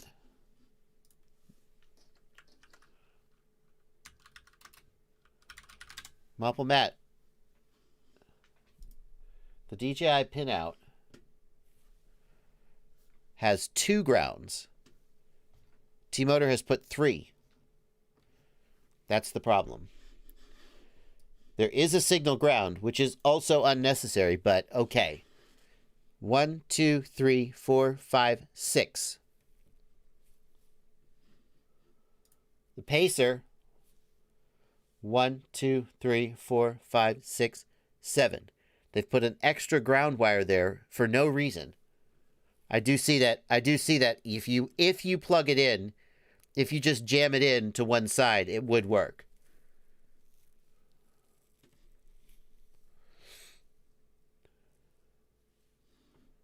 But it shouldn't have to do that. This extra ground is pointless and just confuses people for no reason. You shouldn't do that. The rest of it looks compatible. TX, RX, ground, TX. Yeah, it looks compatible. If they provide their own cable, where does the extra ground wire go? Where does the extra ground wire go? On the other side. There are only 2 ground pins on the other side. Where does the extra ground wire go? It's pointless. There is no point to this extra ground because there is no equivalent pin or pad on the other side. It's pointless. Okay. We're done. We're not talking about that anymore. Moving on.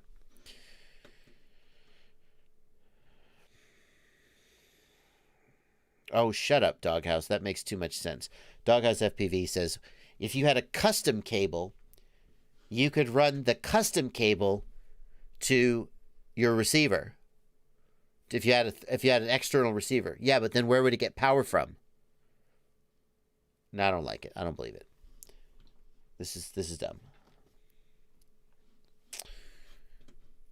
Mustang Horse, thanks for a £2 super chat. Any experience with the Sidora SL5 V2 HD? Not specifically, but the Nazgul and the Sidora SL5E have been very good for me. The only problem with the Sidora is that the cheaper Nazgul and the SL5E are so good that it's hard to justify upgrading to the Sidora. But it's probably pretty good. Chris P. FPV, thanks for a £10 super chat. Just a huge thanks for the Xylo 5 analog build. Awesome drone and great fun for my first one.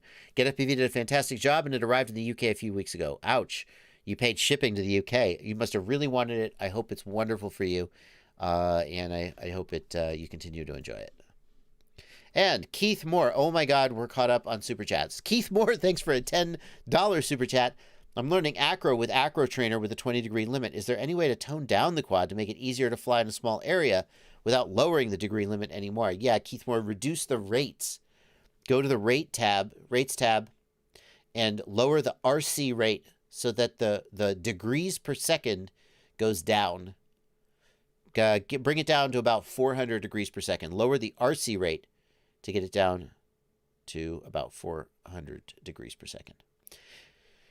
TDAX Gav, thanks for £5 and a Keep It Up sticker. And Bruno Parnell, thanks for $5. Are you keeping the sticks spring-centered on the DJI FPV controller?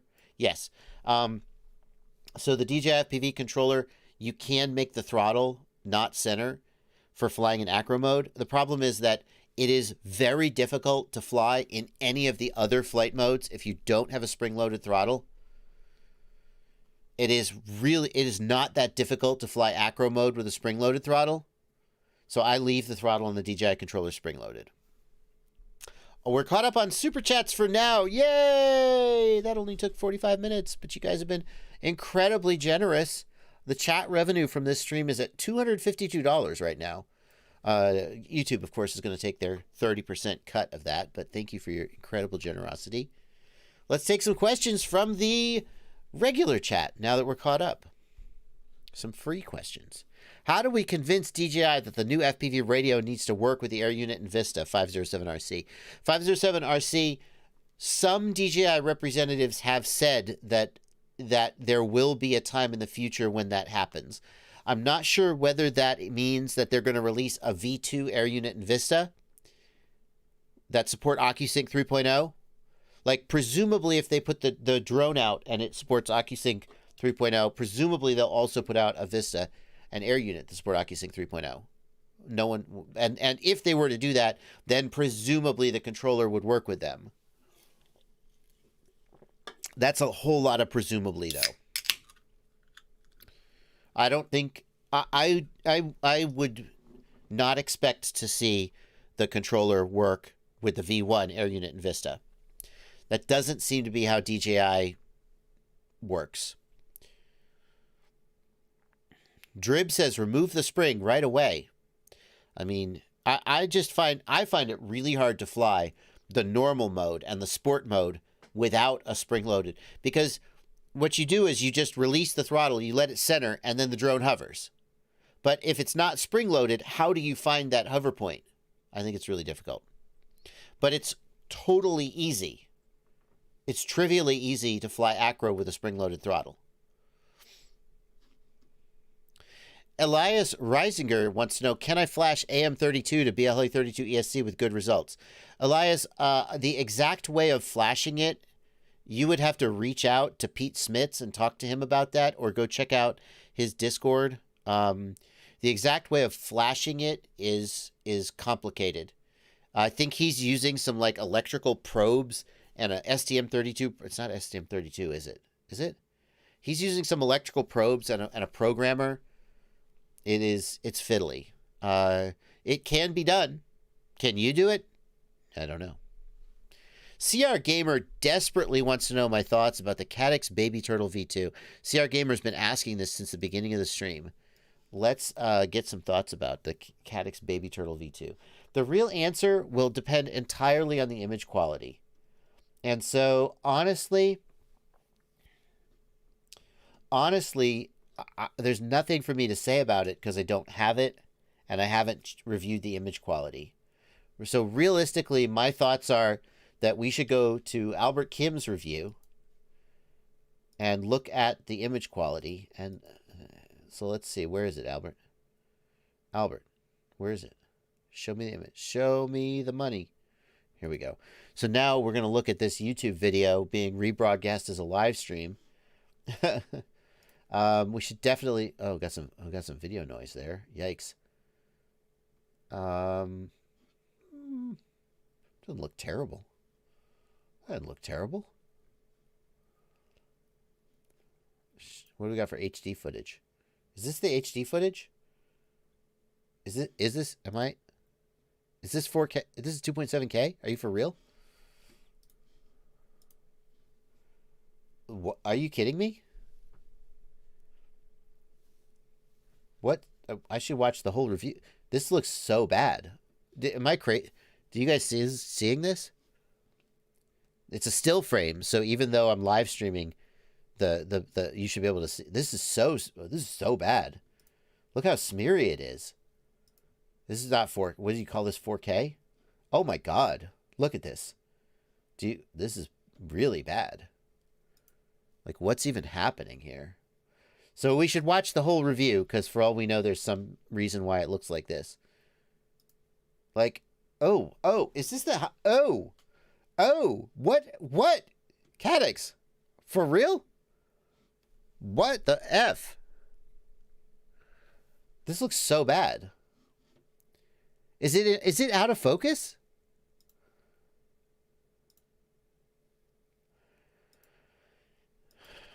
All right, well, go watch Albert Kim's full review. But if this is the high-def footage it's putting out, it doesn't look very good. It looks really bad. Like the FPV footage, no. Is this out of focus? I feel like this camera might be out of focus. We should check another review. We should absolutely check another review. It looks really bad.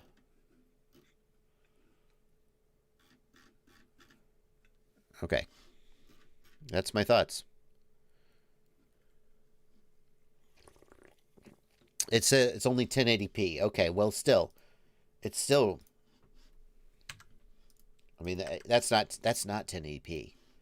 It is 10. Sorry, guys, that's 1080p, not 4K. It still looks like crap, though, right? Am I crazy? That's so out of focus. Let's find another review. Caddx Baby Turtle 2. Like, I understand that with these very small cameras, there's only so much you can do. I don't have high expectations. But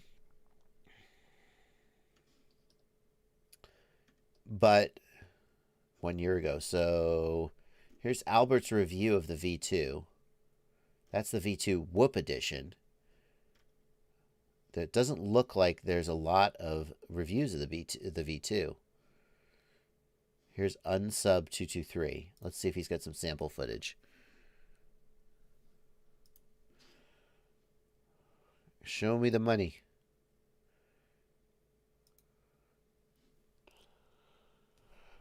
So, Caddx Turtle V2. That's not the baby turtle. Is it the baby turtle? We got to make sure we're looking at the right product. Caddx Turtle V2. Am I looking at the right product, guys? Well, this is the same product. That looks pretty bad. That looks real bad. Oh, God, he got so much jello. I mean, that could be this guy's build problem. A really washed out image here. I don't know if he's tweaked it. So here's the raw footage. So that looks better. That looks... I think Albert's must have been out of focus. I think it looks better. Still tons of jello, but, like, it does look... It doesn't look great. But at least it looks sharp. Oh my God, CR Gamer, we're talking about it now. We're talking about it now. Is that the old stuff? Caddx Baby. It's a baby. We want the baby anyway. Baby Turtle Whoop Edition. That's 1 year. I don't think there's a... doesn't look like there's a lot of info about the V2. This is the Caddx Turtle V2. I'm not even 100% sure I'm looking at the right product. Okay, so that's all we're going to say. Assuming I'm looking at the product that we're looking at here, I think is not very good. I don't know. This product that we've looked at doesn't look very good to me. There you go. Hey, anybody know? Let me ask you guys. What are your thoughts about the Caddx Turtle V2? All right, there we go. Yeah, Buzzkill, I'm the same way. I have yet to be impressed by a 2-in-1 FPV cam. The HD recording always looks cruddy, plus no stabilization.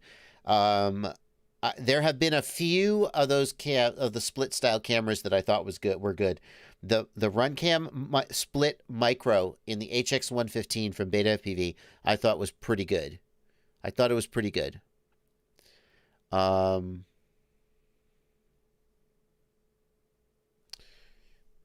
most of them are not that good.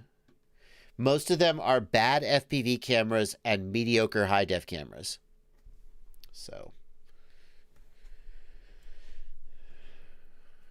Revs, thank you for £5. Hi, JB. I've switched to Tracer and I can't get quad battery voltage in the TX telemetry. The web says RX bat, but I just get RX voltage on RX bat.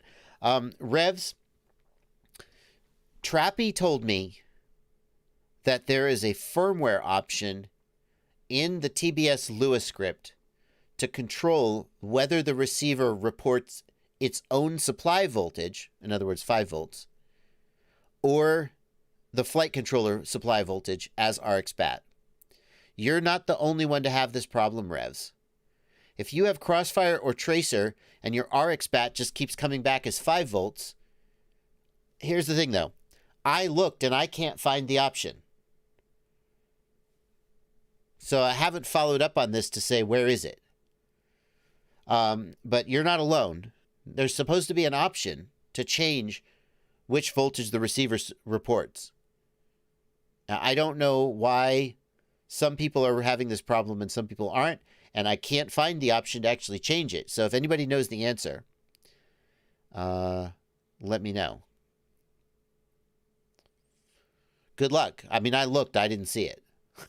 Trappy said it was there. I looked, I didn't see it, and I haven't followed up to say, where is it?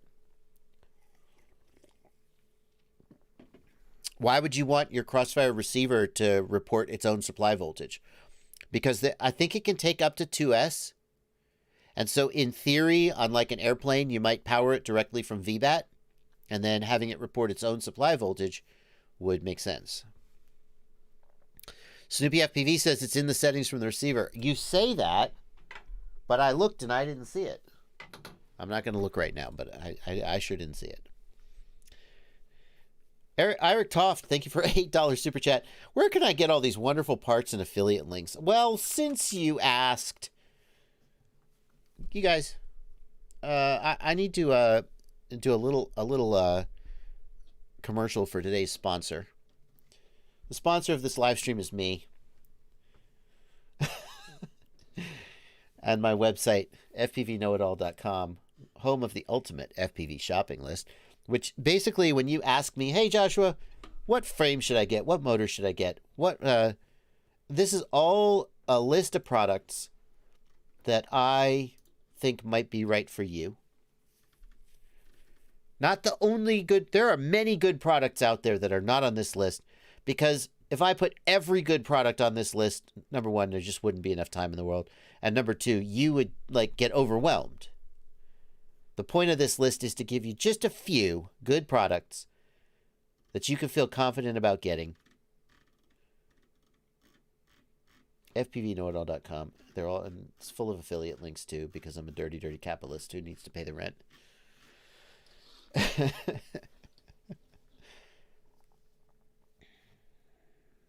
Thank you, Ira Toft, for the opportunity to plug my website.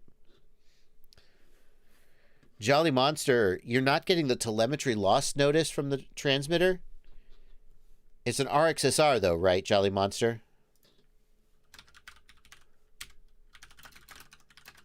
That one does support telemetry.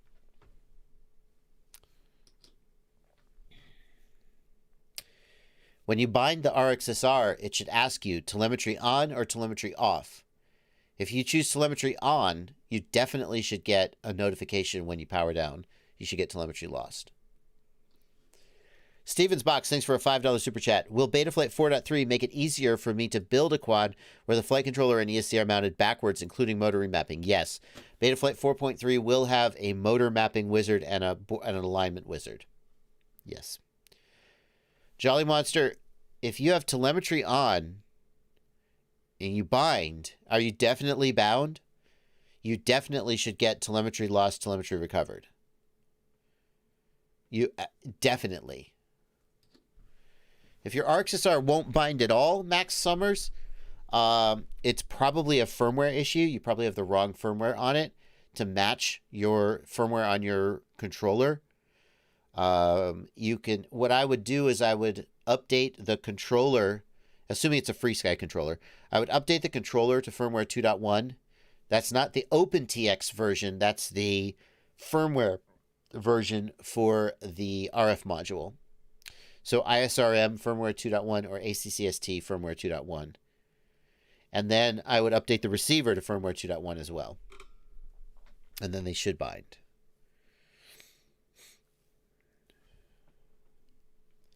If the TX buzzes but doesn't play a sound, Jolly Monster, that probably means your audio alerts aren't working.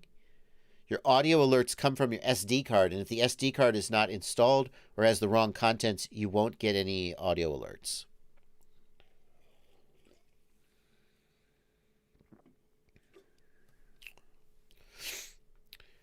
Mr. MJB FPV wants to know, I'm doing a school project about drone soccer drones.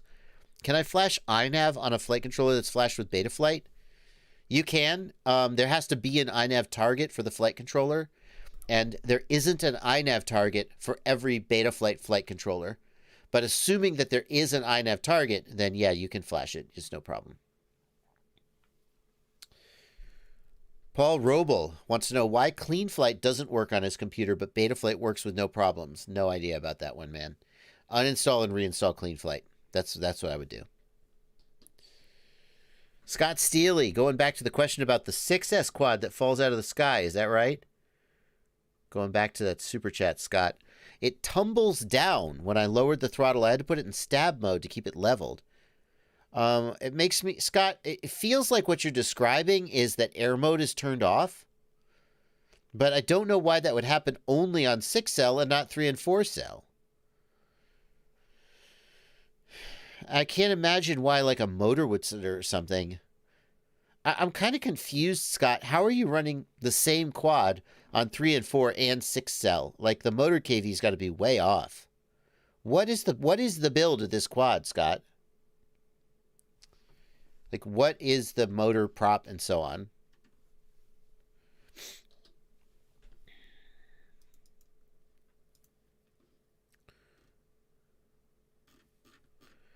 Tony, thanks for 50 Danish kroner. My 5-inch freestyle weighs 301 grams without prop, straps, and packs. Does it make sense to chase a lower weight? I might be able to cut another 15 grams. I mean, that's light. That's light, dude. Without a battery pack. So 301 grams without props. Maybe another 20 grams with props. I don't know. How much do props weigh? 8, 15, 20 grams? And then adding battery pack is going to be another, say, as much as 200 grams, maybe. So 300, 500, 520. That's light. I think you always have to ask when you're trying to cut weight what you're giving up. For example, you can save a ton of weight by using aluminum screws instead of steel screws. I don't think it's worth it. Aluminum screws strip. They're just a pain in the ass. I wouldn't do it. So how are you going to get that extra 15 grams? What are you going to give up to get there?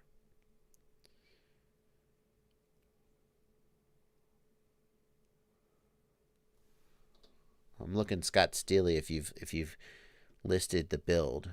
What's the build, Scott Steely?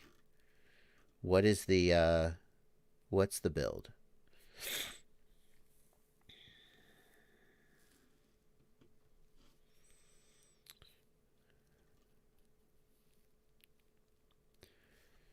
Rev says, I just looked in TBS Agent Lite and I turned RX bat sensor to off. RX bat now just says dash dash dash. I don't think you want it off. Revs, I'm very sorry. I haven't followed up on this enough to actually be able to give you a definitive answer. Can you try reaching out to TBS? Either ask on the TBS Lounge Facebook group or email TBS support. And if you get a definitive answer, can you then tell me so that I can help the next guy?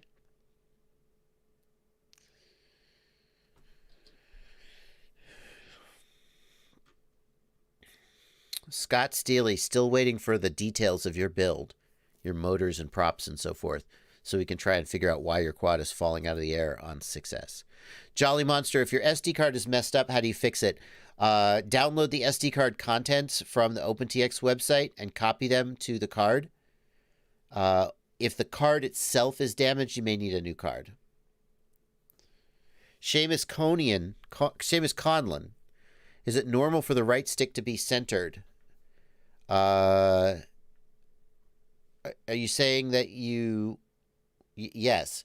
I mean, in mode 2, the right stick centers and the throttle's on the left. It just depends on how your controller is set up. But for a mode 2 controller, which is the most common one, then yes, that's normal. Ooh, Archimedes wants to know if I checked out the latest Fusion firmware. Yeah. Have you guys seen this? We got to put this on the news. Where is the newest firmware? Major update. Yes. Look what they've done. Here, Gal Kremer. Yeah, this is it. Are you gonna no, don't do that. I just want to see the freaking yes. Oh, is that all I get? Come on. Show me more. Show me more. I want to see the menus. They've updated the menus like crazy.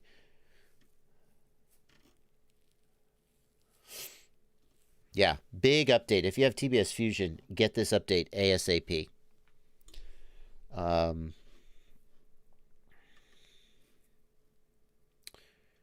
Thank you, Lava Rush HD, for 20 Danish kroner. You look like the guy from Hardbass School. Who is that guy? What is Hardbass School?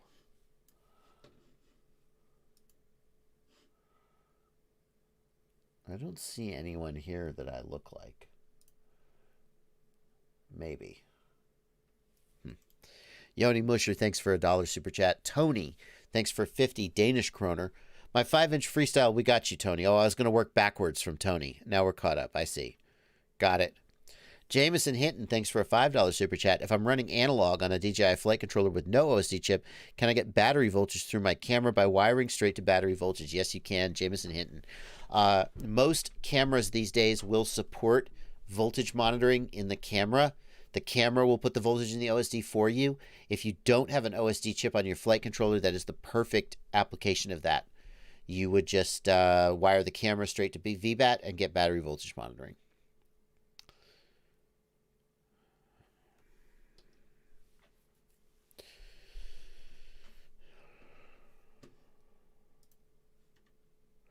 Yeah, thank you, Archimedes. Yeah, the big feature that it brings is it can draw OSD data from Crossfire and Tracer.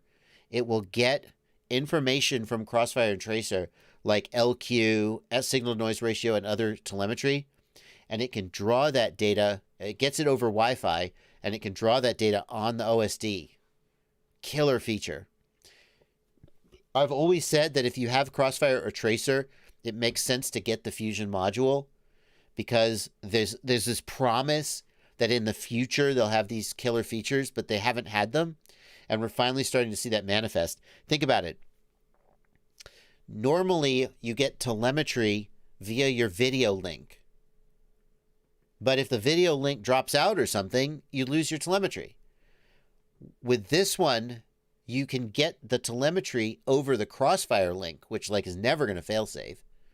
And then the Fusion module will draw the telemetry data in the OSD.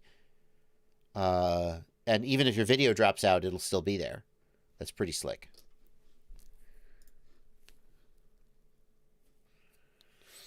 Pretty slick.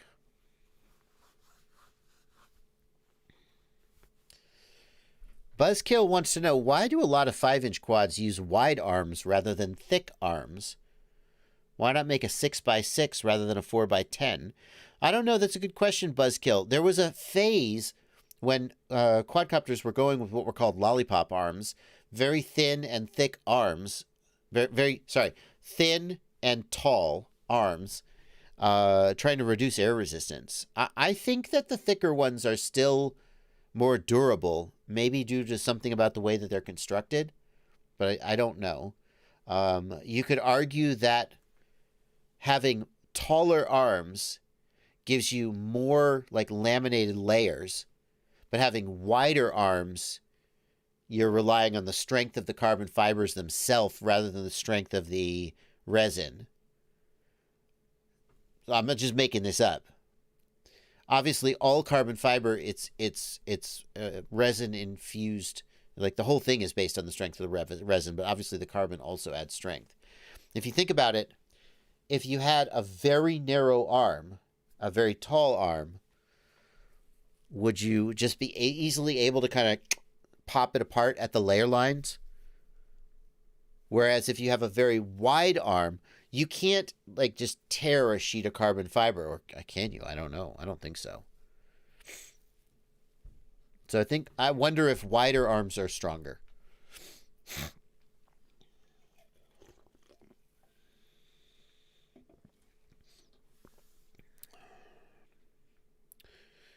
Josh Butts wants to know, in Betaflight, is it possible to make text display when a switch is moved, such as turtle mode, etc.? Josh, there is like a status element that you put in the OSD that will show the flight mode, for example.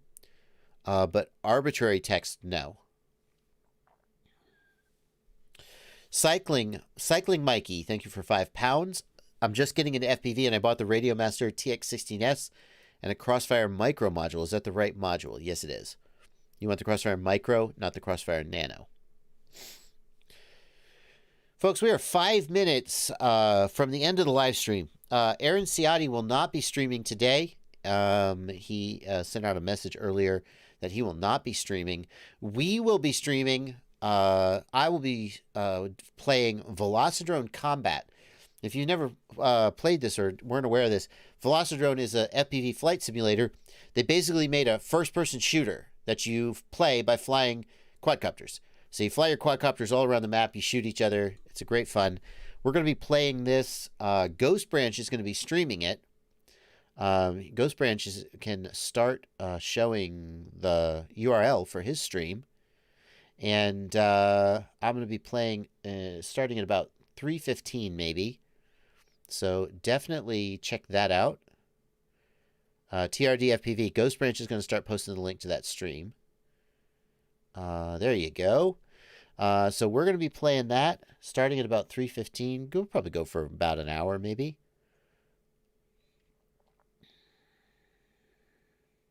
Adam Bostwick says, resin by itself is not strong at all. It relies on the layers of fibers and contours. Is that what I'm saying? That if you have a tall structure made up of, if you have like a big thick sheet of carbon fiber that you cut into a very thin structure, it will be weak because it will just be held together by the resin and will delaminate basically. Bubby's here. Bubby, you can play Velocidrone Combat with us? Noisy Boys, I did not start an hour early. I started at 1 p.m., but the United States shifted to summertime, so the clocks moved up an hour. That's what happened.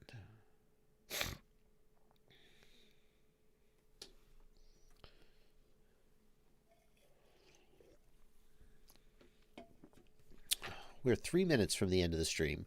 Thank you guys so much for coming out to the stream. If you enjoyed this stream, I will be streaming again at 8 o'clock tomorrow, 8 p.m. Eastern. And at 6 p.m. on Tuesday, we do the FPV news with JB and It's Blunty, where we run down all the news.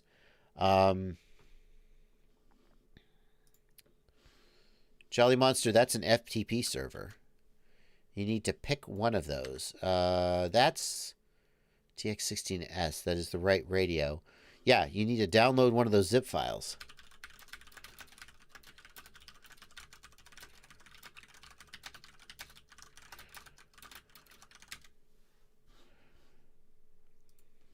Yeah. So that is going to do it, guys. That is going to do it for today's stream.